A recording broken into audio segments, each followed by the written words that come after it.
Welcome to VCR, a vintage cinema rewind. We're bringing old movies to new viewers. Who are you? No one of consequence. I must know. Get used to disappointment. Okay. I'm Blake, I'm Michael. and this is the deep dive, spoiler-full discussion of one of the greatest movies of all time, The Princess Bride. I've been waiting a couple weeks to do this deep dive with you because I have a lot to say. So do I, actually. And if you haven't seen this movie before, if you're one of the very few people, don't let us spoil this movie. Go check out the primer episode last week. I wish that I could rewatch this movie for the first time, but also I am so happy that this is like my 30th or 50th time watching this movie. Yeah, it's one of those movies that gets better with age, too. It really does. You know? It really does. And you just pick up more as you go. Like, this movie, the writing, the screenplay of this film, and I actually want to ask you about that later, about the story that this is based on. Every character is just like bleeding personality. And there's so much depth to every character that if you watch this film and just focus on one character in your watch, I think you're going to learn a lot about that character and their motivations and just how well written this is.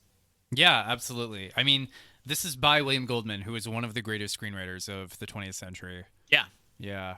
I guess where I want to start in this discussion, just getting out of the way the framing device of the film and talking about the Fred Savage having grandpa read The Princess Bride to grandson and how that's utilized throughout the film. Mm-hmm. So it opens with him being sick and grandpa comes and, grandpa and grandson. I don't know, grandpa's trying almost too hard to connect with grandson. Yeah, and grandson's not really into it at first. Yeah. He's just kind of like, all right, I'll try to stay awake. Yeah, and so he's like trying to sell him on reading this book that he says his grandfather read to him as a kid. And then he read to his dad. Yeah, exactly. And now he's going to read it to him. Yeah, and so it's this like family heirloom that's been passed on from generation to generation. Hmm. What I really like about this framing device, it's used throughout the film, and there's voiceover moments, there's moments where we cut back to it. And what I think it does a really good job of doing is, like you said in the primer episode, this is a very quirky movie. Yeah. And the tone of this film shifts several times as we get through it. Like, there are moments where it gets very serious. And every time that it gets very serious is when we cut back to the bedroom. I think one of my favorites is when Buttercup is about to be eaten by like the man-eating eels. Right. And then we smash cut back to Grandpa and Grandson, and Grandpa's just like, she doesn't get eaten. Yeah. And he's like, what? And he's like, you looked very concerned. I just wanted you to know she doesn't get eaten. He's like, well, I wasn't like worried. I was just a little concerned. That's different. Yeah, right. Yeah. And so it's that moment, like, and that's very early on. And it also is kind of like a fourth wall break almost to the audience, right? Yeah. And where it's like every time the movie gets almost like fringes on being too serious, it's kind of like, let's take a step back. Don't forget that this is just a story. This is a story that grandfather is reading to his grandson. Yeah. Right. Yeah. And so every time it verges on the point of getting serious, like there's that hard break where we kind of like get back, we reset, and we get back into the fun part of the film again. Like, every time it verges on like becoming too much of a drama, it's like, no, reset. Nope. We're getting right back to it. And that's a really effective way to tell a story, I think. Yeah, and it works for a comedy, right? Like, Yeah. like I said earlier, this wouldn't work if this was like a gritty, serious drama that would just completely throw all the tension out the window. Well, what you would do instead, I think, is you would make that be the comedic relief, right? Whereas this is just like it's the hard reset. We're getting too serious here. We need to pull the audience back again. Right. Well, I'm saying is like if this was a serious movie, it wouldn't work. But this isn't a serious movie. Yeah, but what on the flip side, what I'm saying though is you'd almost have to use it as comic relief if you were to try to do it in something serious. Yeah. Whereas this isn't comic relief; it's almost like I said, just a hard reset. Yeah, that's true. So I think that's a really effective framing device, and it's also really cool because of the origins of The Princess Bride being a story, a novel, and connecting it to that as well. So just no notes, like the absolute perfection. Like this is actually something that I would recommend writers take note of this because I think this is a really cool way to tell a story. I think one of my favorite moments is when something really bad happens. Well, I guess this is a spoiler. I can Yeah, just you say can it. talk whatever you want. Like when Wesley dies and the grandson kind of like throws a fit. He's like, "Jesus Christ, Grandpa, what are you reading me?" Yeah. And then the grandpa's just like, "You seem very upset. Perhaps we should continue this another time." He's just like, "No, no, like let's. Oh, I'm sorry. Like keep reading." Like, Right. Yeah. That was really funny. It's moments like that that just, again, remind us that this is a story that just sit down, relax, like let the movie play out. Like you don't need to get upset. Like it's a movie. It's a Hollywood film. Like Yeah. and I think that Calm down. I think that this is something that's actually changed somewhat in modern audiences. And you know, I know Jess does this, and I know some other of my friends' girlfriends do this, where if we're watching something like overly dramatic or very serious, they'll read ahead and read spoilers of things. And I think that this is a really effective film. And then again, it's saying like, hey, let us tell the story. Yeah. Relax. Relax. Yeah. Let us tell the story. Let the pieces fall where they may, and enjoy this for what it is. Yeah. Absolutely. So yeah, that's my analysis of how they used that as a framing device, and why I think that's very effective. Well, it is a very interesting like distancing effect, right? Right. Because you're right. It is kind of like, hey, this is a story. Like, relax. Like, don't take it too seriously. Like, it really suits kind of like, there's that scene later in the movie when they're trying to storm the castle, and they're like, oh, if only we had a flame cloak. And Fezzik just whips one out of his shirt. And I saw that, and I raised an eyebrow, and I was like, in any other movie, I would dock you points for that. But because this movie is like established as being kind of silly, I'm like, okay. Yeah. He just has a flame cloak just randomly. I mean, they kind of hand wave it. He's like, oh, he got it from the Brute Squad, which he was temporarily employed. No, he got it from Miracle Max. Right, Miracle Max but that's even sillier, because why would Miracle Max have a flame cloak that fits him? Yeah. He was like, oh, Miracle Max gave it to me because it fit me. And he was like deciding to let me keep it. Or like how they resurrect Wesley, where they're like, he's not dead, he's only mostly dead. Two blades. Yeah. Yeah, exactly. Like, yeah, again, it's the reminders that this is just a story. Yeah, and this is what I was trying to say. Like, if this was a more gritty, serious movie, you'd be like, wait, what the hell? But because it's this movie, I'm just like, okay, like, sure, why not? Yeah, exactly. And one of my favorite moments is when they're storming the castle and they reach the sergeant, like, give us the gate key. He's like, I have no gate key. And they're like, Fezzik, rip his arms off. He's like, oh, you mean this gate key? Yeah, definitely. Where do you want to now talk about this movie? Like, do you want me to get into the book a little? Because the book is... Yeah, let's do our comparison, like, and talk about like the scenes and how the book kind of, how this maybe adds to the book or takes away from the book. Well, or, like, I want to talk about the framing device, because the book has a very similar, interesting framing device. Okay. So, first of all, like, this is the opening line of the book, and it's one of the best opening lines I've ever seen. Okay. This is my favorite book in all the world, though I have never read it. So the whole premise is William Goldman wrote this book, right? Yep. And it opens with kind of this metafictional conceit where it's William Goldman recounting how in his own childhood he became sick with pneumonia. And like as a kid, he was into sports and he didn't like reading and he wasn't very good at it. But then when he was 10, he got laid up with pneumonia. And his father came in and read him The Princess Bride. He read him, and this is kind of hard to explain, but bear with me. The book, the actual Princess Bride, was authored by a guy named S. Morgenstern from a country named Florin. But it's fictional. Yeah. It didn't happen, right? And it's funny because you still see people today who read the book and they believe that Florin is a real country. Right. And that it was actually written by a guy named S. Morgenstern. So William Goldman's father read him this book, and that's what kindled his love of reading. That's what changed his life. That's what made him become a writer, right? Right. So then we flash forward to like 40 years, and William Goldman his own son is turning 10, and William Goldman is out of town working on a screenplay, but he gets on the phone, and he basically like moves heaven and earth to find an original copy of The Princess Bride by S. Morgenstern and gets it to his son for his birthday. Right. So his son reads the first chapter and then puts it down because he got bored.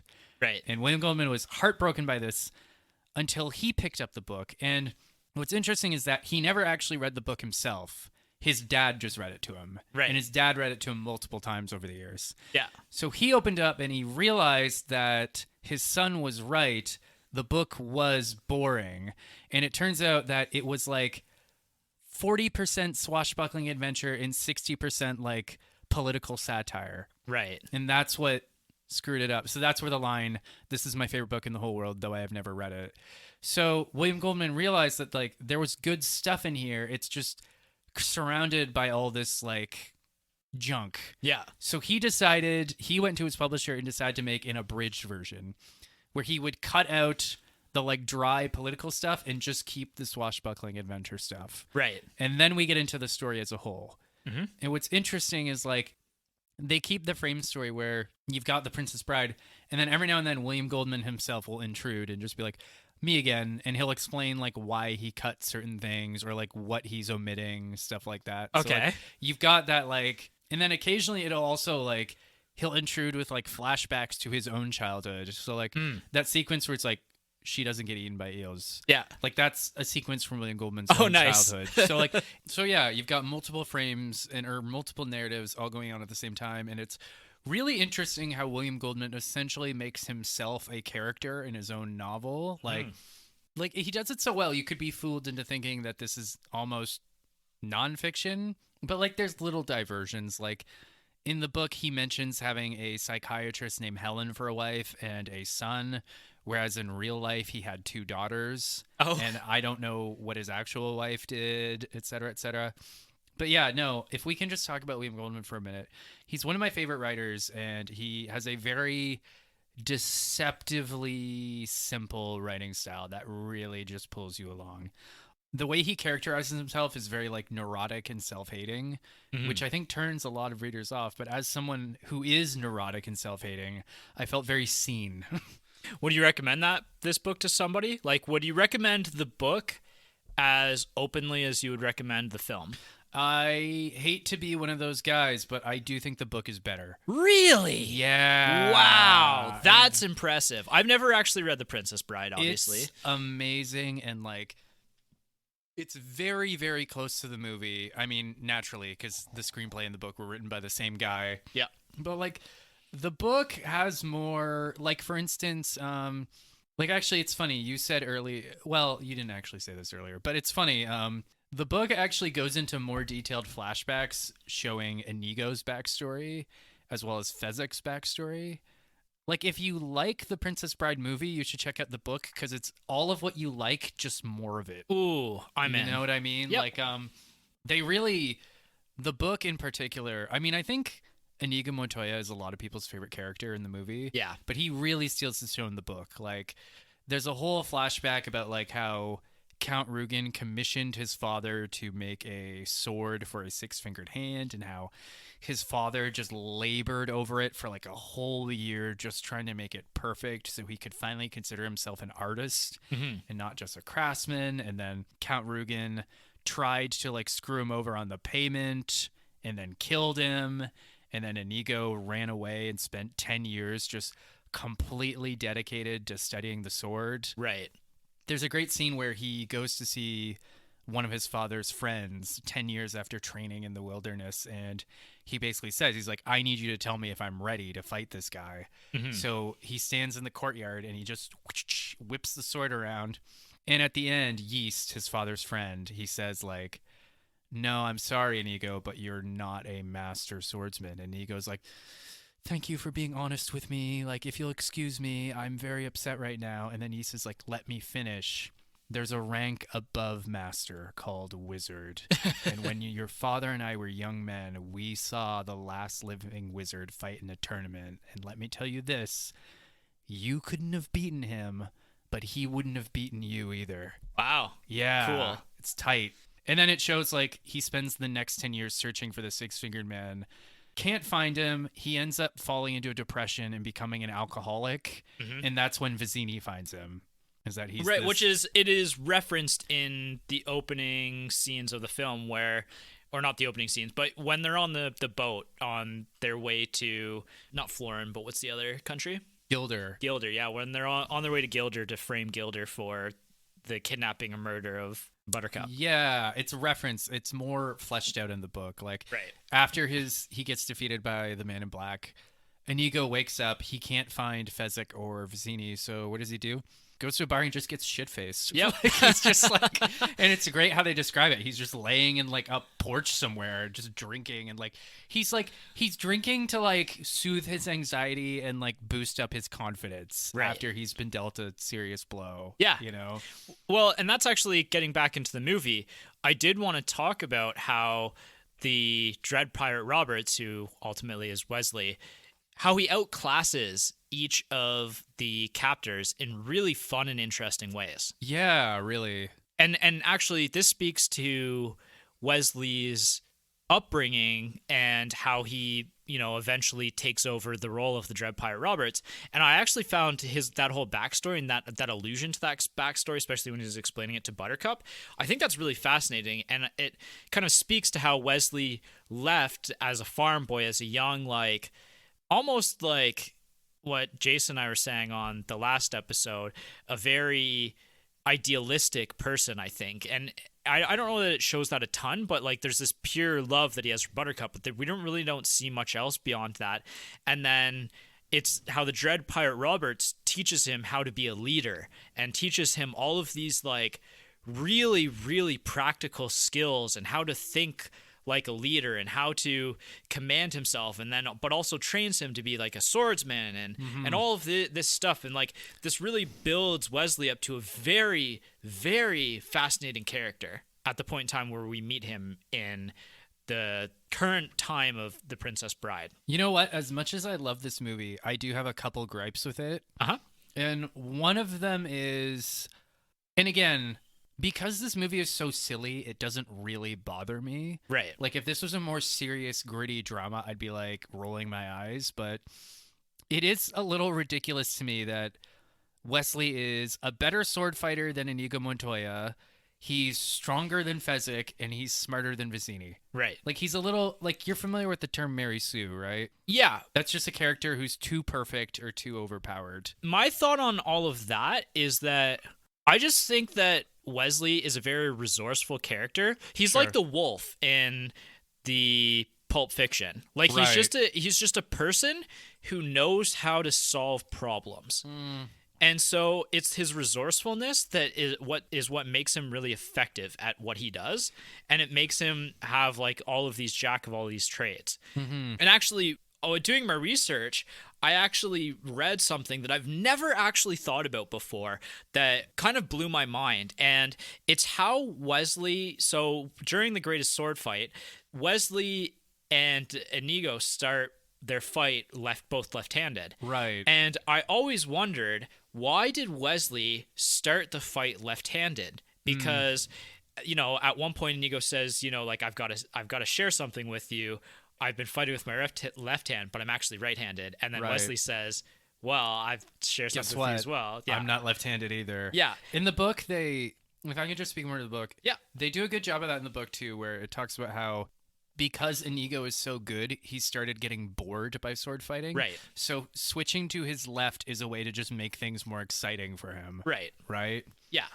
And so with this, it's like very small cues in the film that I didn't actually notice or pick up on. But Inigo wears his scabbard, where he holds his sword, on his left hip, which means he would draw it with his right. Right.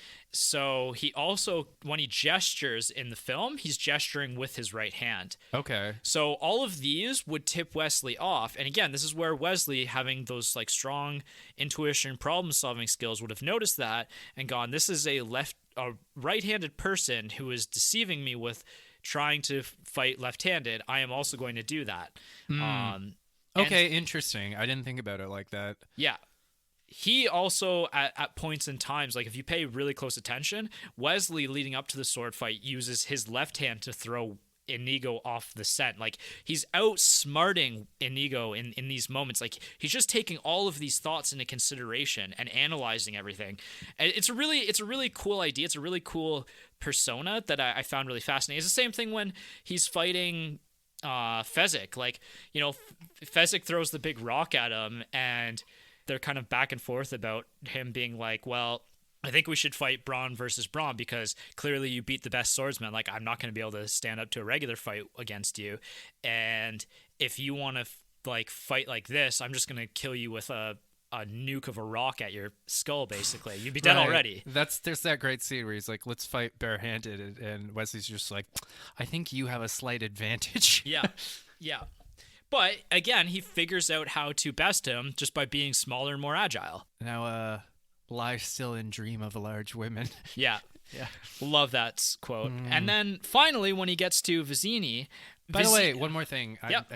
In the book, Fezzik is Turkish. Okay. He's Turkish. He wears a fez and he has a mustache and everything. Nice. He's Turkish. Yeah, whereas Andre the Giant is French. Very French. Yeah. Yeah, apparently he learned all his lines phonetically. Yeah. Like he didn't speak a lick of English. Nope. And so when he gets to Vizini, I thought that on this watch, again, I was hyper paying attention to the film. You're trying to kidnap what I've rightfully stolen. Well, Wallace Shawn does it really well, and this speaks to how he was portraying this. Like, he was actually nervous the whole time that they were making this film, because he found out that the role should have actually gone to Danny DeVito. And by luck, he ended up getting the role instead. So he was nervous the whole time. So even Carrie Ells has mentioned how that nervous energy he had just was because he was afraid of getting fired the whole time. Afraid he wasn't the right person for the role. Like, he was just generally nervous and sweaty the whole time that they were filming. And I thought in the scene where they have the Battle of Wits that Wallace Shawn actually does a really good job of making the character seem like overconfident in himself, but there's also like Wesley again is able to pick up on these little details that this conceited man who just thinks that he has like all the answers figured out is not going to ask questions because he's just going to make assumptions. And whether those assumptions are wrong or not are very important to how Wesley ends up besting him. Can I also just say that like that scene is so satisfying because like we've all met a prick like that. Yeah. Someone who thinks they're way smarter than they actually are. And it's all so satisfying watching him get taken down. Yeah, exactly. And it's such an interesting way to do it as well. Like I don't know if there's any other film that I can think of where both cups are poisoned and the main character has an immunity to it. Yeah, and that's such a simple, effective way of resolving it. He's like, I've spent 2 years building up immunity to iocane powder. Yeah. By the way, I think the sword fight is the greatest scene in the movie, but that scene is the second best scene in the movie. Yeah. You know, so, like just the lines like, you ever heard of Plato or Aristotle? Yeah.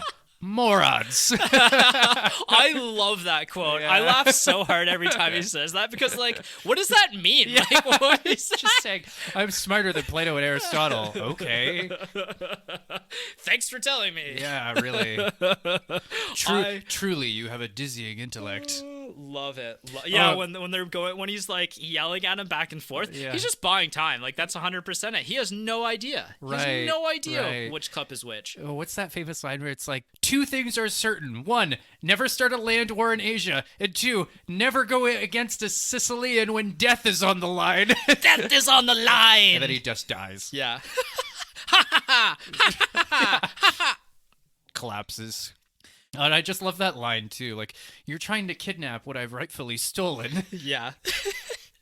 And then, so as this is all going on, this is when Humperdinck is starting to come into play, right? And we start to figure out who the character of Humperdinck is. And this isn't his introduction, like there's a little bit earlier on, but this is really where we start to learn who Humperdinck is. And this is where kind of, again, I locked on to the portrayal of Humperdinck in this film, because it's actually when he's doing the man tracking part, when right after Wesley and Buttercup have fallen. Well, we'll talk about that scene after, I think, but it's right in this moment where I was like, oh man, Humperdinck's a really good villain because he comes off as like capable but very arrogant.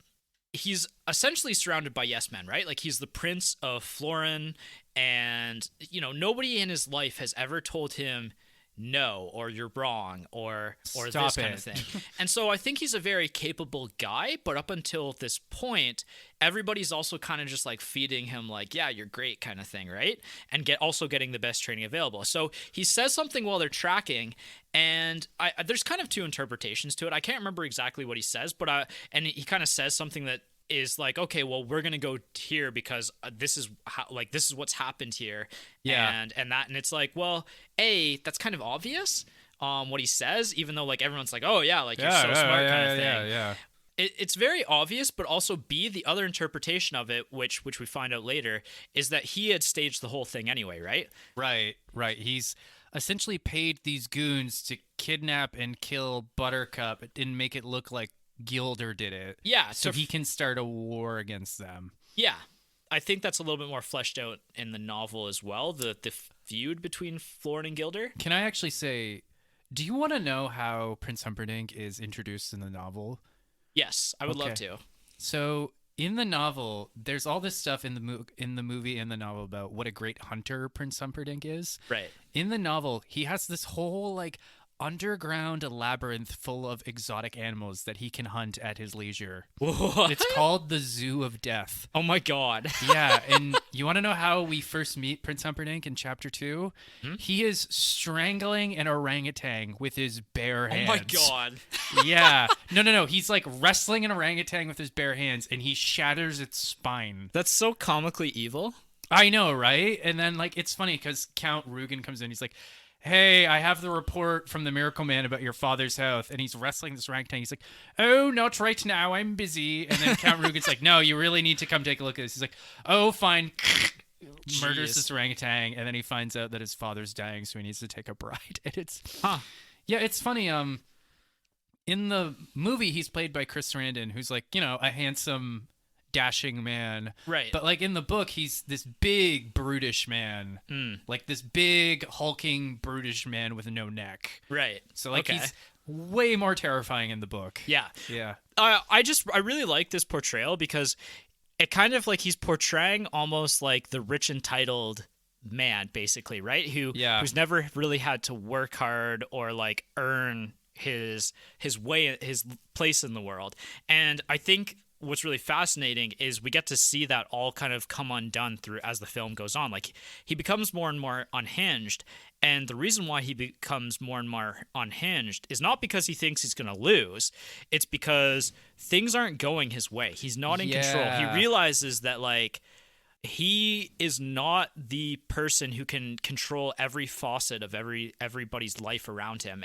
And that's a really fascinating thing to just watch play out. Yeah, it's kind of like the classic villain thing is that so much confidence and swagger until things stop going their way and then they panic. Yeah, but I thought it was done on such a deep level that this is like the first time in those 30-40 watches that I've really paid attention to it and really like appreciated how deep the storytelling is there. That Chris Sarandon understood the character so well that he understood like, okay, like I'm portraying this like inward confidence, and as the film goes on, a lot of that's going to be shattered, right? Yeah. So I don't know. It was just something I really appreciated on this watch that I wanted to highlight. Kind of like how they defeated him at the end too. Like Wesley is still like he's still suffering from the effects of being mostly dead. So he can't even really get out of bed, but he basically just intimidates Prince Humperdinck into surrendering. Yeah, and that's early on in the film. That's something that Prince Humperdinck would never ever have considered. Yeah. But he just becomes so undone as we watch the film play out that it does become possible that he would give up, like in that sense. Yeah, and like even Wesley says some like one of the coldest lines I've ever heard a hero say, where he's like, let's not kill him because he has to now live the rest of his life knowing he's a coward. Right. I was like, wow. Yeah, and that's the thing. Like that if you think about everything leading up to that scene, that is why it's such an effective way to enact justice on him, essentially, because like I said, he was so confident in himself, he was so assured of himself. The course of the movie just shatters that. Like I don't know what Humperdinck does subsequent to the story, but I can't imagine he effectively leads the country of Florin ever again. You know what I did notice on this movie that I actually found very charming? I just like the idea that Humperdinck and Count Rugen are actually friends. Like, yeah, they're actually, it's just two villains who really like each other. You know? It's kind of funny. Well, like, and I always thought of like Count Rugen as maybe his like sword master, as kind of his trainer and mentor a little bit as well. Kinda. There's that age gap there. Yeah, exactly. I don't know. It just, all of it is just very good storytelling, in my opinion. Yeah, agreed. rewinding a lot. Okay. Going back to the scene where Wesley is revealed to be the Dread Pirate Roberts. This is one of those like dripping with romance scenes, like, and this is kind of a reminder of how pure of a romance and how good this film works as a romance as well, because there's the scene where Buttercup is just accusing Wesley of, or accusing who she thinks is the Dread Pirate Roberts of killing Wesley. Yeah. And Wesley explaining, oh, I kind of remember him, and Wesley up until this point thinks that Buttercup has betrayed him as well, right? Right. That's the conflict. It doesn't last long, but that's the conflict. Yeah, but it's pretty effective. Like, and you're kind of invested in like what's happening at this point in time between the two of them. Like, again, there's just so much chemistry between Carrie Ells and Robin Wright, and that actually is partially because they were completely infatuated with each other throughout filming of this. That's what I read. And that actually, I think, in a lot of other films doesn't actually work. And I know that directors have talked about that in the past, where if your actors have off-screen romance and chemistry, that often it has the opposite effect in a film. But really? in this unique case, the amount of chemistry that those two had, like, at all times, they're both just like crazy about each other. Yeah, like you can really feel it come through the screen. One of the other things the book did really well is the first chapter is all from Buttercup's perspective, and it talks about, her life on the farm with her parents and like, realizing that she's the most beautiful woman in the world, and then also realizing that she's in love with the farm boy and like that he's in love with her, and then like when she finds out he's been killed and how like devastated she was. Like, it's only like a couple minutes in the movie, but it's the whole first chapter in the book. And it's actually, you know what? I do have one other major gripe about this movie that I really need to lean into. Okay. As much as I like this movie, I don't really like what they did with Buttercup. Well, but that's coming from somebody who hasn't, I guess, like who has read the book, right? No, I just mean in the context of the movie. Like, she's very damsel in distress, very like... Yeah. She doesn't have a lot of agency, and she doesn't really do a whole lot. You know what I mean? Yeah. Like, there's that scene in the fire swamp where they're being attacked by ROUSs, and she picks up a club, and I'm like, oh my god, she's finally going to do something. And then she, like, immediately trips and falls. And I'm like, come on, Buttercup. Like, yeah. No, that's fair. And maybe that's kind of emblematic of the times, or, like, yeah, this movie it's a callback to, like, fairy tales and, like, the Errol Flynn swashbuckling adventure movies, and that's maybe just how women were characterized back then. Right. But like, I would have really liked for her to have done more. Yeah, you know what I mean? Honestly, that's like fair critique, especially in 2023, I think, as well. Well, as we've matured as moviegoers and also content creators. Yeah. Well, it's just we expect more from our female characters nowadays, right? Yeah. And like, I think they do a little bit of a better job with it in the book. Like, in the book, she just has a lot more personality, too. Like, it's funny. There's a scene in the first chapter when she realizes that, like, none of the other girls in the village will talk to her. She goes up to one of them. She's like, why are you guys all mad at me? And it turns out all the girls in the village hate her because all the boys in the village have fallen in love with her. Yeah. And she just has this scene where she's like, boys? Like, useless bird-brained noodle-noggin boys. Like, what would I even do with boys? Like, all they do is get in the way.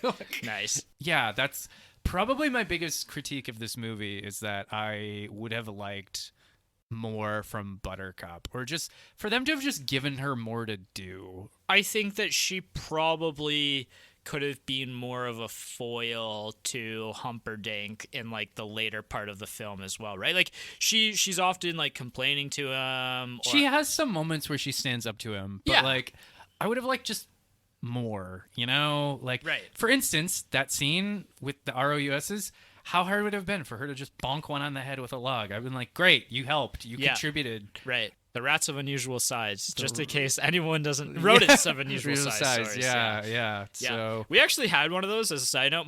We gave that to my grandpa once for Christmas, the Rodent of Unusual Size. You could, like, buy those. Oh, like, was it like a stuffed animal? Yeah. Okay, I want one now.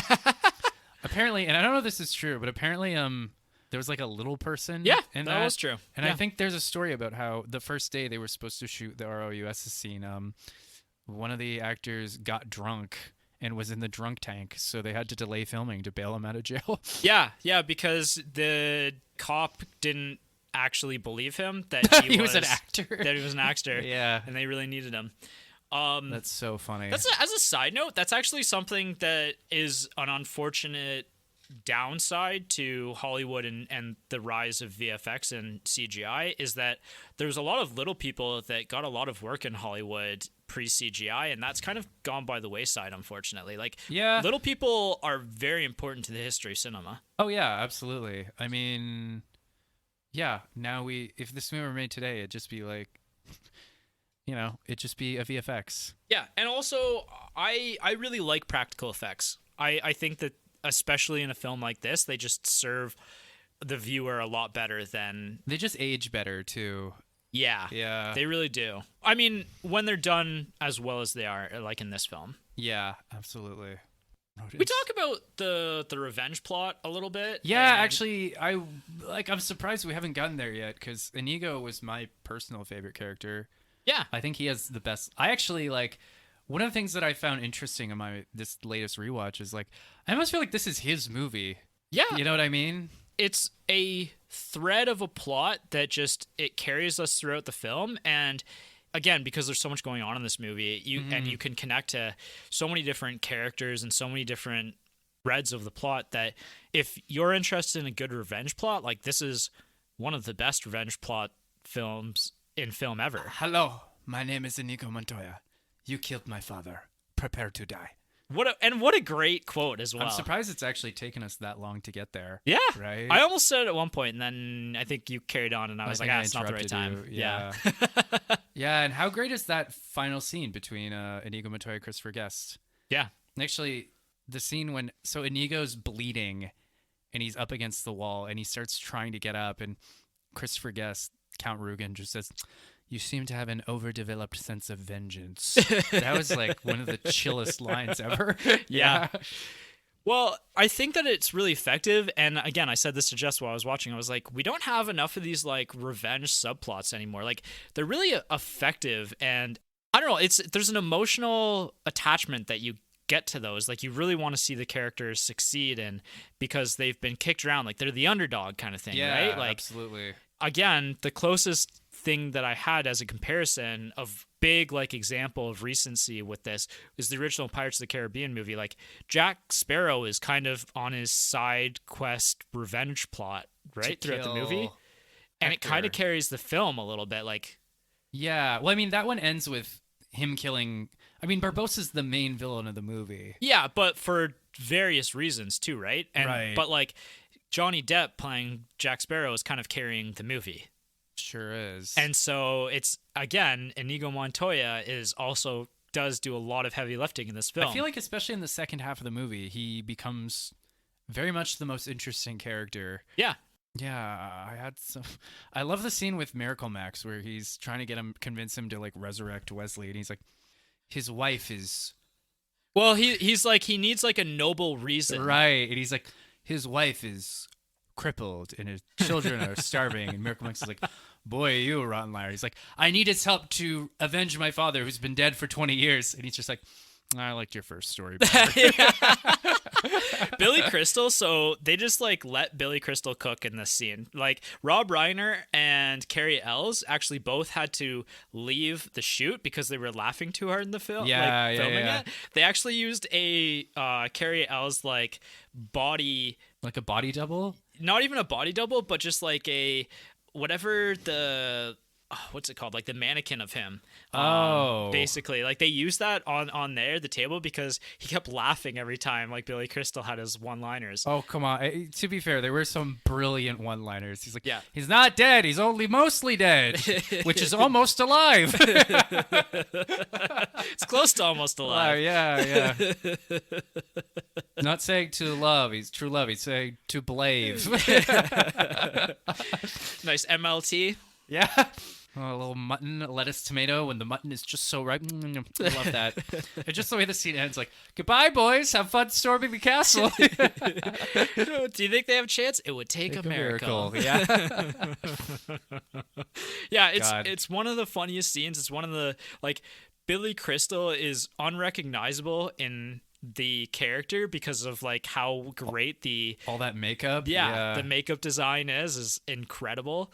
The woman in that scene as well is His wife, yeah, Valerie. his wife Valerie is played by Carol Kane too, and so she's also like a younger person, like heavily makeuped in this role.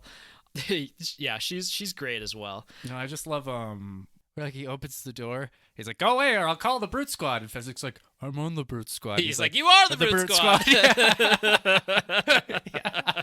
Oh, and also just the fact that he's not helping them because they have a noble goal. He's just doing it to spite Prince Humperdinck. Because, That's a noble goal. yeah, because Prince Humperdinck fired him. There's another little bit of revenge in here. Yeah, there you go. I'm not the witch, I'm your wife. You've never had it so good. Humperdinck, Humperdinck, Humperdinck, and she's chasing around the table. Yeah. All right. Well, we talked sequels, prequels, and reboots a little bit. The book came out in 1973. You've talked a little bit about big discrepancies that you have. Is there any like other big differences between the novel and book? There's one that I thought was pretty cool. So during the big final battle between Inigo and Count Rugen, there's that great line where Inigo has defeated him, and he's like, "Beg me not to end your life. Like, promise me riches." He's like, "Tell me you'll give me anything I want." Mm-hmm. He's like, "Everything I have and more." And then Inigo has that great line. He's like, "I want my father back, you son of a bitch." And then he stabs him through the heart. Yeah. So this is in the book, and I'm not making this up. He doesn't stab him through the heart. He takes his sword and cuts his heart out. What? Rips it out of his chest. Jesus. Yeah, but Count Rugen dies of fright before he can rip his heart out of his chest. That's wild. Yeah, I know. Right? When I read that, I was like, "What?" Oh, jeez. So, honestly, the novel follows the plot of the book pretty well. Oh, there's one funny thing though. The reunion scene between Wesley and Buttercup, it's not in the book. And it's funny, it becomes a joke that it's not in the book. William Goldman says that S. Morgenstern just never wrote the scene. And then he said he wrote his own version of the scene, but his editor didn't think he should include it to be like a faithful abridgment. So he said, "Here's my publisher's address if you want the scene." Wow, It's that's hilarious. It's so, and like, So you mean like the part where Wesley's explaining like how he became like no, that part is still in the book. I just mean like when they're like rolling down the hill together and they have their big reunion, right, where they're like kissing and stuff. Yeah, it's not in the book. Huh. And it's intentionally not in the book. Yeah, like, yeah. Like it's a joke. I like it. Yeah, right. So other than that, yeah, it follows things pretty closely. There's also great scenes of, so the machine of pain is at the bottom of the Zoo of Death. So Inigo and Fezzik have to fight their way through the Zoo of Death, through all the multiple levels to grab his body and get out of there. Huh. Now, honestly, like, yeah, like I said, like if you like the movie, the book is just more of it. Yeah. So I'd highly recommend it. Yeah, the other part, I guess, that I did want to discuss is the basis of the Dread Pirate Roberts. He is actually based on a real pirate called Bartholomew Roberts, also known as Black Bart, considered one of the most successful pirates of all time. Wow. He took over 470 prize ships during his time as a pirate. Considered one of, like, again, the most successful pirates of all time in the Americas, West Africa. And he was actually the one who created the pirate code. Oh, like the parlay thing? The whole thing about like what it is to be a pirate, like how bounty or the prize is split up, like how like people are considered equal. Like there's a whole democratic system to piracy. I did not know that. And he created all of it. Yeah, read the pirate code sometime. It's fascinating. Wow. So he was an innovator. Yeah, and he was the one who also came up with the skull and crossbones flag, or one of the original like adapters of it. Huh. Good for him. Yeah, really interesting character in history. I highly recommend checking it out because he's just a fascinating person. Good night, Wesley. I'll probably kill you tomorrow. Yeah. I honestly, as a side note, I really love that they included that all in there because it shows like such an ingenuity to the idea of the Dread Pirate Roberts and how this like idea of a person can be passed down and like, yeah, and the creation of this role and this leadership role and how maybe there was that kernel in Wesley that version of the Dread Pirate Roberts saw in him and then decided to foster that and grow Wesley into like, a fully formed human.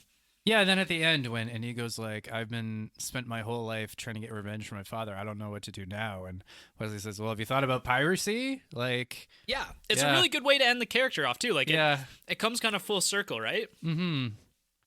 I was thinking about that earlier actually. I wonder if like Fezzik went on the ship with him as well and became like one of his second in command kind of guy.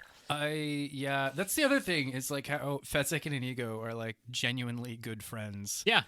You know what I mean? Like when Inigo is like drunk in the village and the brute squad is shaking him down and he runs into Fezzik, he looks so happy to see him. Right. He's like, Fezzik! Like, and he's clearly, and then Fezzik has to sober him up, so he's just dunking him in like buckets of water. Okay. He's like, ah! Oh, Yeah. effects and filming. I think that you could probably write an entire novel about the making of this movie. And there are so many documentaries and like discussions about the film, and all of the actors have like gone in detail. Honestly, there's several Andre the Giant documentaries, and I think every single one of them includes discussions of this movie in there, because the movie is really important to Andre the Giant's legacy and his life as well. Like, Yeah. he really had a lot of fun making this movie. He almost didn't get to make it. Like, the original time that they tried to make it, he was considered to be Fezzik in the 70s, and they couldn't get him because at that point in time he was like an up and coming WWF or WWE wrestler, and they just couldn't get him to schedule in. And so there was a point in time where Arnold Schwarzenegger almost got the role. Wow.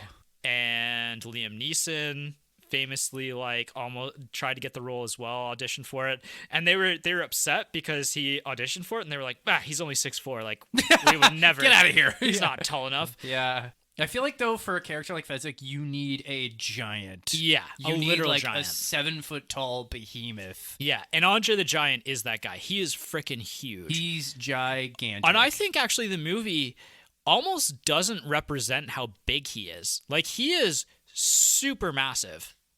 He's like actually, I don't know that the movie does a good job with scale in that No, sense. I think that he's actually bigger than he looks in the film. Yeah. Yeah, like I said, he absolutely loved this. Like, he would watch this movie over and over again. He'd show it to all his wrestler friends. Like, I remember reading a story about how he called Hulk Hogan up and was like watching this movie and laughing and being like, "Have you seen me? Like, I'm incredible," kind of thing. Good for him. Yeah, and part of the reason also why he loved it was because he felt like an equal on set, because his whole life, being this massive human being, like, he was always getting stares and people like considering him kind of a sideshow kind of thing, and like this was like one of the first times that he just got to be a regular person on set. And everybody, He's an actor. He's Yeah. a fellow actor. yeah. And he like also became good friends with a lot of the cast. Like, Carrie Ellis has a lot of fond things to say about him. So yeah, I think that part of the film is really genuine, really, really cool. I just love just throw a rock at the back of his head. Oh, that's not very sportsmanlike. Yeah. Well, he's like, well, what is my way? Like, Yeah. he's like, do it your way. Oh, okay. What is my way? What is my way? Yeah. We talked about how Carrie Ellis, Robin Wright were both just like completely infatuated with each other. Carrie Ellis said he couldn't concentrate on anything after his first encounter with Robin. Like, that's how much he was just like instantly charmed by her. Like I said, they're two of the most beautiful human beings in the 80s on set together. Yep, that'll do it. Yeah. They actually like didn't want to stop filming this movie. In the final scene of the film, like their final shared scene together, was the horseback kiss, and they kept requesting to do more takes of it because they didn't want to end the time. That's how much they were into each other during the filming of this. Yeah. That's pretty funny. I also love when the grandfather closes the book and he's like, well, it's the kissing part. You don't want to hear that. And he's like, I don't really mind so much. And then we cut back. And it's like, there have been 5 kisses in the world that were considered the greatest. This one knocked them all out of the park. Yeah. And again, this is like one of the best romance films ever made. And that's another pitch to who should watch this film is couples are going to really have a lot of fun with this. Actually, I have a thing. So let me just pull something up really quick. Sure. Okay, so I have right here a quote from the book. This is when Wesley and Buttercup have confessed their feelings to each other. So this is a direct quote from Wesley from the book. I have stayed these years in my hovel because of you. I have taught myself languages because of you. I have made my body strong because I thought you might be pleased by a strong body. I have lived my life with only the prayer that some sudden dawn you might glance in my direction. I have not known a moment in years when the sight of you did not send my heart careening against my ribcage.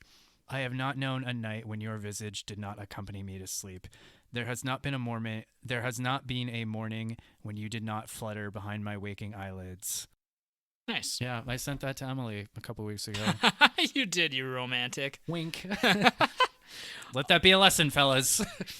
The greatest sword fight in modern times. Yep. So this is a scene that was extremely important to the film and extremely important to Rob Reiner to get right as well. Mm-hmm. So he actually hired Peter Diamond and Bob Anderson to train Cary Elwes and Mandy Patinkin. They both had been Olympic level sword fighters. They actually helped do the effects in Star Wars, the original Star Wars films. Oh, They were tight. the ones, who set that up. Raiders of the Lost Ark, they were on set doing some contracting or counseling for that. And the Lord of the Rings, James Bond films, they've been. So they're the sword fight guys. Yeah, if they're you need a sword fight, they're there. Yeah, exactly. So basically, they spent 3 weeks training them, and then every time Cary Elwes and Mandy had time to practice, any spare time they had, they were just sword fighting the whole time. Nice. So they showed Rob Reiner their sword fight, and he was actually underwhelmed at first and was like, I want more, because they only had about a minute of sword fighting set up for the scene, and so they ended up working on it and getting 3 full minutes of sword fight in. Bob Anderson, this is a really cool story. He learned to fence by Akos Moldovani, who is a famous fencer, one of the most famous sword fighters of all time. He was actually the last man in Europe to preside a saber duel. Wow. Saber duel. A saber duel. Wow. So kind of neat. Kind of cool, actually. Yeah. And the whole fight is actually Cary Elwes and Mandy Patinkin. The whole fight was those two. There's no stunt doubles except for the flips. That's the only time. There were quite a few elaborate flips. Well, only at the end, really. The Kinda. 2 flips. But that's the only 2. If you want to know what the most influential film is for this scene, the one that they were trying to almost recreate and better, is the 1952 film Scaramouche. Has a sword fight in it that previously was considered also one of the greatest sword fight scenes of all time. So that's what they were trying to achieve with this scene. So yeah, go back and check that one out. You seem a decent fellow. I hate to kill you. You seem a decent fellow. I hate to die. Yeah, no, that's the whole scene is so charming. Just how they're talking to each other, and he's Wesley is climbing the cliffs of insanity, and he's so giddy. I love it. Yeah, I love how giddy. He's just so excited to fight him, and he's just I could throw you down a rope, but I don't think you would trust me because I'm just waiting up here to kill you. And he's like, that does put a damper in our relationship. Yeah. Yes. And he's like, what if I gave you my honor as a Spaniard? He's like, no good. I've known too many Spaniards. Yeah. Yeah, that's a really funny scene. Yeah, there's just he's like, you're just gonna have to wait patiently for me to climb these rocks. And he's just like, I hate waiting. Mm-hmm. Count Rugen, when he hits Wesley over the head to knock him out, Cary Elwes told Christopher Guest to hit him as hard as he could, for real. And so he hit him so hard that he knocked him unconscious and lacerated the top of his head and sent him to the hospital. Wow. Yeah. They had to shut down production for a day. Ouch. Didn't he get a concussion from that? Yeah. Yeah, but he was okay. Yeah. I mean, as okay as you can be after a concussion. Yeah. Mandy Patinkin had a lot of personal stakes that he brought into the role of Inigo as well. His father passed away 10 years earlier or 15 years earlier of cancer, and so he thought of the six-fingered man as a metaphor for cancer, basically. Yeah. I don't know. I thought that is pretty. Yeah, I read that too. Yeah. I don't know. It's a really, as someone with a dead dad, that does hit differently when you've lost someone. Yeah. I believe that. Apparently, Mandy Patinkin bruised a rib because he was laughing so hard at Billy Crystal. That is, it's next when you're so funny that you're actually physically injuring people. Yeah. That's some next level shit. Yeah, this is my pitch to go back and check out When Harry Met Sally because it's genuinely one of the funniest romance movies ever made. I think I still need to check that out. Yeah, it's incredible. You guys are going to have to watch it sometime. Yeah, we probably will. It's like I said, it's legitimately one of the funniest movies ever made. Okay. Romance movies. Okay. Well, it's me and Emily's anniversary this weekend. Maybe we'll check it out. Do it. Do it. Do it. So Andre the Giant on set called everybody boss. And the reason why he did that is because he basically liked to defer to people that he liked. And it was kind of like a way to counteract the fact that, he was this massive human being. Like, he was basically trying to.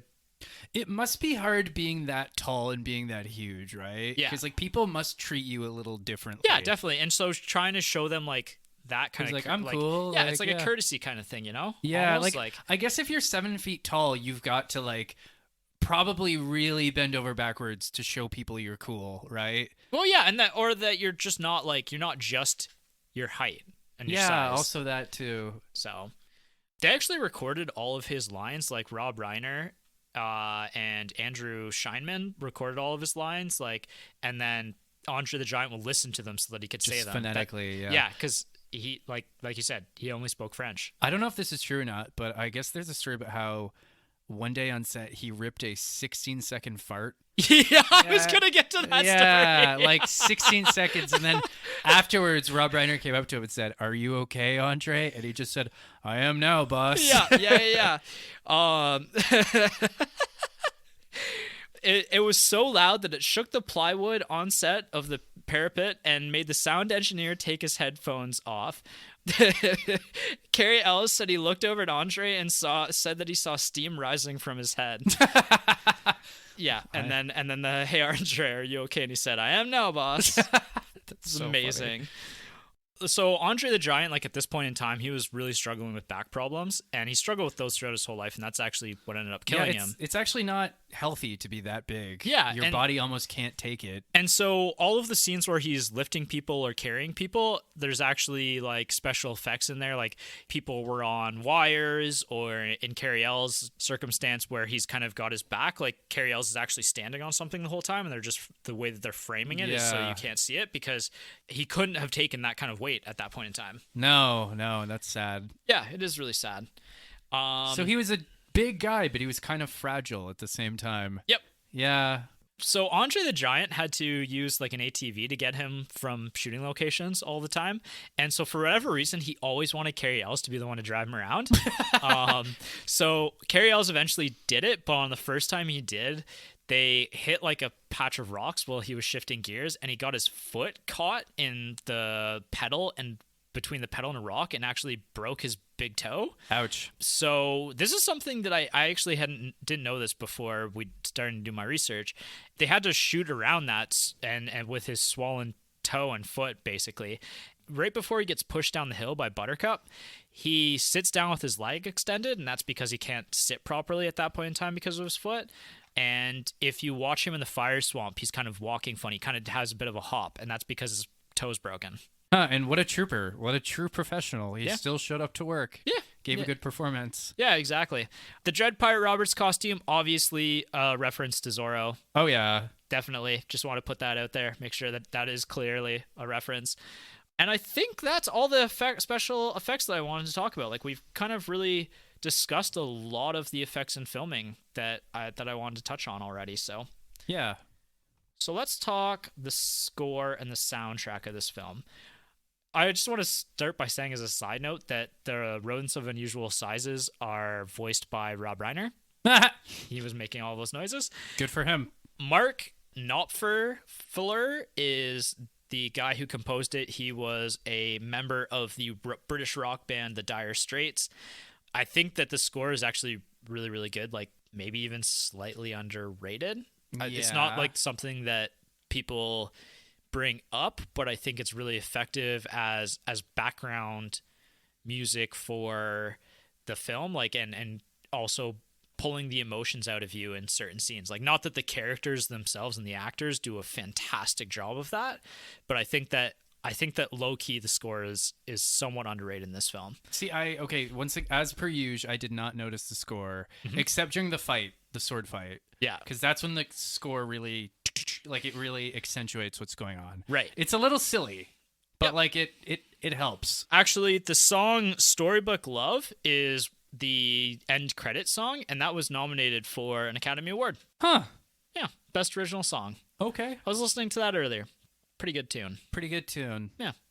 I do like the credits for this movie where it's like the credits for like a sitcom, or like actually it's just very 80s credits where they show like footage of Right. the actors and they show Yeah. the actor's name under that. Yep. Yeah, I'm like, all right, charming. All of this is charming. Very charming. Charming is a good way of putting this movie. Yeah. Very charming. So look back at the times in Legacy. Modestly successful at the box office, but like you said, it became a massive cult classic and eventually just a pure classic at this point after it was released on home media. I own the DVD of this. At some point, I'll probably get the Blu-ray of this. I'd like to build maybe a little bit of a Blu-ray collection at some point. Yeah, let's start a Blu-ray thing. Yeah. Subscribe to our Patreon. We can buy more Blu-rays.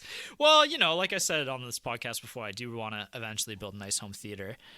But anyway, the Legacy, like, I have an opinion about this film. And Go on. There's a Reddit post earlier on the last couple weeks where somebody was talking about films that parodied a genre, like, super well.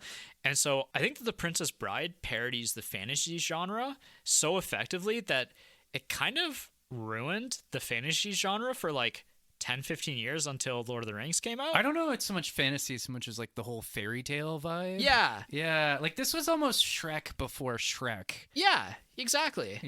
So but yeah, it's another one of those things where, again, and I've said this before on this podcast, like, kids, if you're going to parody something, don't do too good a job because you might just break it. Yeah, for sure. And so I think that, like, there's maybe a couple films between Lord of the Rings and this that came out that were good in the fantasy genre, but, like, those are the two pedestals, right? And, like, yeah, and the Lord of the Rings takes itself very seriously, and that's a good thing. But, like, how do you follow up something like this with another film, right? You know like, what? You texted me like a month or 6 weeks ago saying, "What do you want to do for the fantasy?" And I just said, "Princess Bride, bro." Yeah, Like, it's what the else? obvious one. Yeah, what else are we gonna do? Yeah.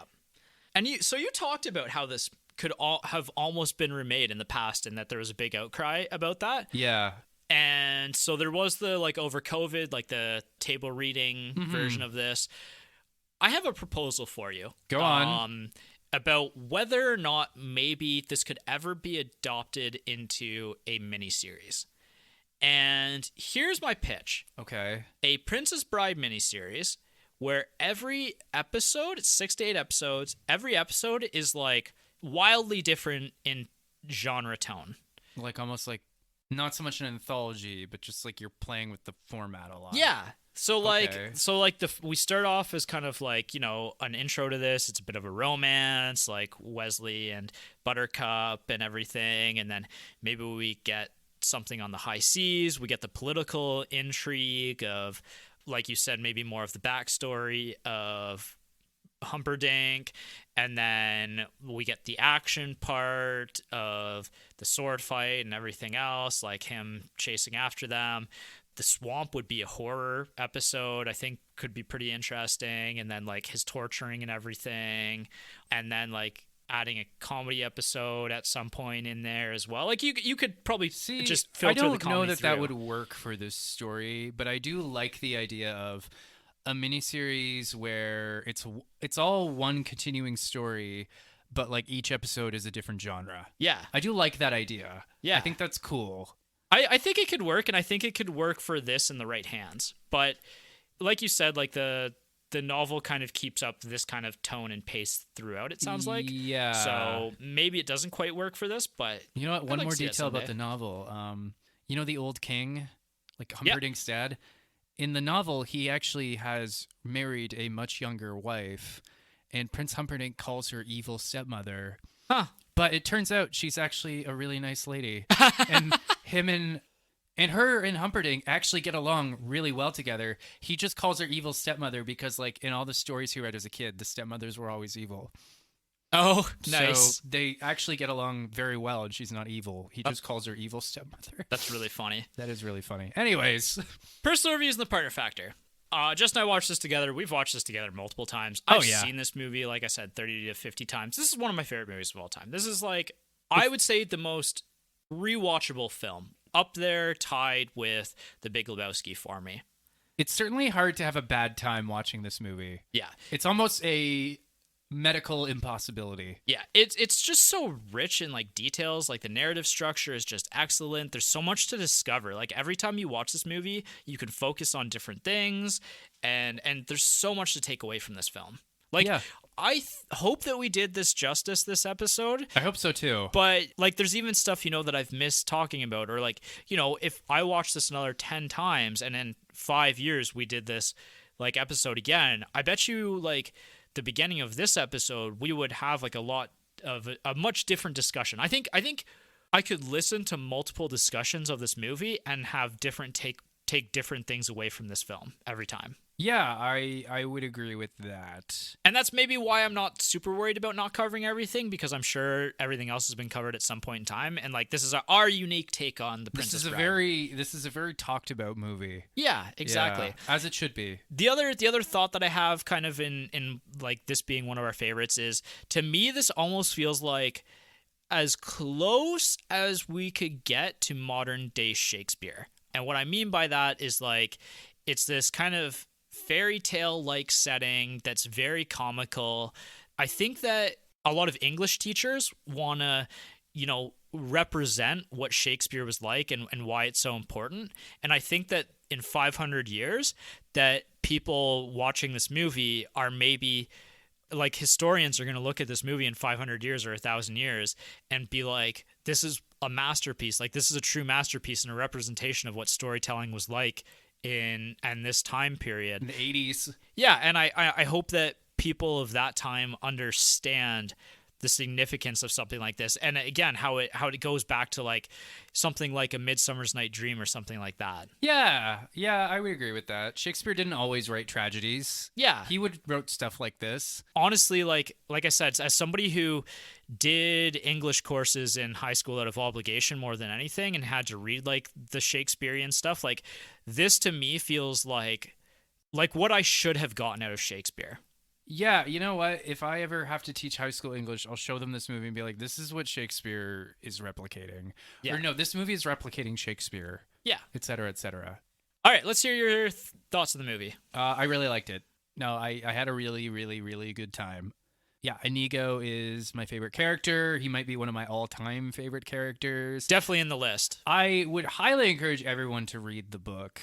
Yeah, I'm going to check this out. I'm adding this to my Christmas wish list. People are all asking me right now what I want for Christmas, and The Princess Bride. The Princess Bride novel. Yeah, and actually, like, check out more shit by William Goldman, too. Like, he is one of my favorite writers, and I really like the opening of this book where it shows him finding the book for his son and all that stuff. Like, William Goldman, like, I've read a few of his books, and I almost like the introductions to his books more than the books themselves. Just because, again, he's a very cranky man, and he's a very cranky, neurotic man, and it's just a joy to read sometimes, right? It's funny, he wrote this one book in, like, the 60s or 70s called Boys and Girls Together, and this was, like, a long, serious, like, literary novel. Right. His publisher thought this was going to, like, put him on the map as the next great writer. It got savaged. Like, the critics hated it. It didn't sell very well, et cetera, et cetera. So in the introduction of the book, William Goldman talks about that, and he's like, and that's when I made up my mind. And that's when I decided, fuck them. Just fuck all of them. Love and it. He talks about how, like, for the rest of his career, he never read any reviews. Like, when he had a movie come out that did really well, his agent would send him, like, all these glowing reviews, and he would just throw them in the trash. He'd just be like, fuck them. Love it. I absolutely love that. What about your girlfriend? Oh, right, what Emily. Emily, actually, I thought she said it very well. She's like, this movie is silly, but in the best way. Yeah, in the best way possible. I agree. In the best way possible, yeah. Yeah, it's so good. This is a movie that I want to share with people. And that I can't wait to share with, like, my nieces and nephews and stuff someday, right? I would love to show this to a child. Yeah. If anyone has a child, handy, subscribe to our Patreon, and I will come over and show this to your child. Oh, God, we're getting arrested for this episode for sure. Yeah. Yeah. I have friends with young children. I could just show it to them. Yeah. Pitch it. I love this movie, and I can't wait to share it with other people. And you know what? I do have vivid memories of this movie being on in, like, 5th grade. Yeah, as a child. Oh, yeah. I remember this is one of my aunt's favorite movies, and I remember being a kid and her babysitting us once, and bring this movie and being like, it's time for you to experience The Princess Bride. And that's a core childhood memory right there. Yeah. So Core memory unlocked. yeah, really cool. And Kelvin, if you're still listening, fuck you for not listening to me. Fuck you, Kelvin. You missed out on a great opportunity to watch one of the greats of all time. Does Kelvin listen to this podcast? I don't think so, but Okay, well, fuck him anyway. yeah, fuck you, Kelvin. fuck the critics and fuck Kelvin. And that's it for the episode. I think upcoming, Jason and I are doing our holiday episode, Christmas episode next. We don't have a movie picked for that yet, so if you have any recommendation, as always, throw them in the comments. And then after that, we've got our best of episode. Yeah, it's that time again. Yeah, and I'm really excited to talk about the movies that I have on my list. I think I've almost curated my top 5 movies, which is a really hard task, honestly. Yeah, I haven't tackled that just yet. I really need to think on it. Yeah. I also just need to, I think my memory has gotten so bad, as I was telling you earlier, like, I almost need to, like, sit down with, like, a notepad and just write out all the movies That's what I saw start this with, year. is Yeah. writing a list, figuring out what qualifies, what doesn't qualify, and then starting to be like, okay, well, this has to be on the list. Right. And then I start with this has to be on the list, and then see how many I have left and how many movies I have left to decide from. And then it gets difficult. Then it gets granular. Yeah. Because there was like 2 movies that I was like instantly, this has to be on my list. And then afterwards I was like, I think this makes my list. This is a movie that when I saw it, I was like, oh my God, this is incredible. Does it still make sense to be on the list? Because we watched a lot of good movies this year. Yeah, actually, like, I was kind of looking through our playlists, and like, we did, again, this has been a good year, but it's been in a very long year. Like, Trainspotting and The Godfather feels like 5 years ago. Yeah. Like, and I don't imagine The Godfather's eligible for you anymore either, right? I think it is, actually. Really? The Godfather might just make the list. You'd only seen it once before? I think I'd only seen it once in its entirety, and that was in film school, like 12 years ago. So The Godfather may just top my list. Cool. Yeah. And I have no shame in that. That's very fair. Yeah. I've watched it twice this year. I showed it to Kelvin and Sam. We watched Cabaret this year, didn't we? Yep, we watched Cabaret. Yeah. Howl's Moving Castle. We'll reflect on all this in the top 5 list. This episode's going to go long, so okay. I think this is a good time to wrap up. Okay. Yeah, that being said, we'll see you next time. Tell your dad. Tell your dad. As you wish. As you wish.